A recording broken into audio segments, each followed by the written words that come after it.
The next question is asked by one of my client, and their query was to how to set up the processes, right? The procedures, right? They call it the procedures.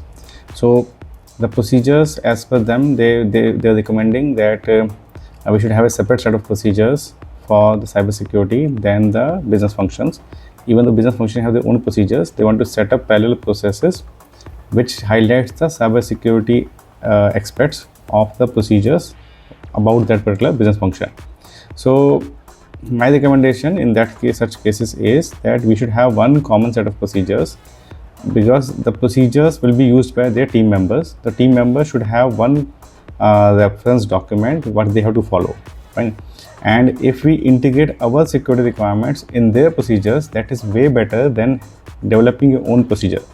And you may have to work with them, it may require some effort to collaborate with them and to integrate your cybersecurity experts into the business functions procedures, but that is way better than later on having issues when people getting confused with which procedures to follow, right?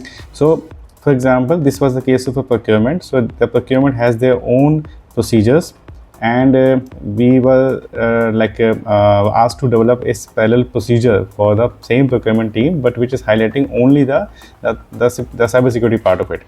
So my recommendation is always that we should, from the organization perspective, we should have one master policy which has complete details of what all we are expecting our people to do, right? So policy says what is to be done and procedure says how it is to be done.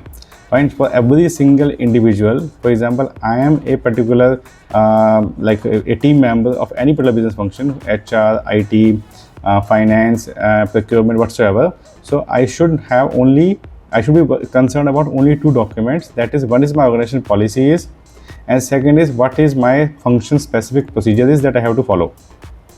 My organization policy should include all requirements coming from different sources, whether it is legal, regulatory, contractual, and whatever, right? So my organization policy should include all the requirements that sets the practice of the organization, of my business function, and the procedure should be one procedure I should follow that specifies all the steps I have to perform, right, for all the different processes, right? So that way it is easy for everyone to just understand, okay, this is what I do, fine, and this is how I do, fine, and how I do should match with the what I do, means the procedure should meet all the requirements of the policy.